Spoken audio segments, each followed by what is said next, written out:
গাছ লাগাই, পরিবেশ বাঁচাই। আসসালামু আলাইকুম।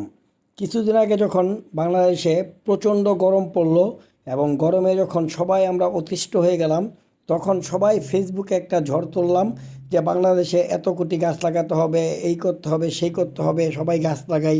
আসলে তখন অনেক গরমের সময় ছিল, তখন গাছ লাগানো উচিত ছিল না। কিন্তু এখন গাছ লাগানোর একটা মোক্ষম সময়। এখন বর্ষাকাল, বৃষ্টি হচ্ছে, গাছ লাগানোর এখনই সর্বোত্তম সময়। কিন্তু এখন আমি সেই ফেসবুকের সেই ভাই বন্ধুদেরকে আর দেখছি না যে এখন গাছ লাগানোর ব্যাপারে কোনো রকম কথা বলতে। কিন্তু যখন লাগানোর প্রয়োজন তখন কথা না বলে, যদি যখন প্রয়োজন লাগানোর মতো অবস্থা না, তখন কথা বলে লাভ কী?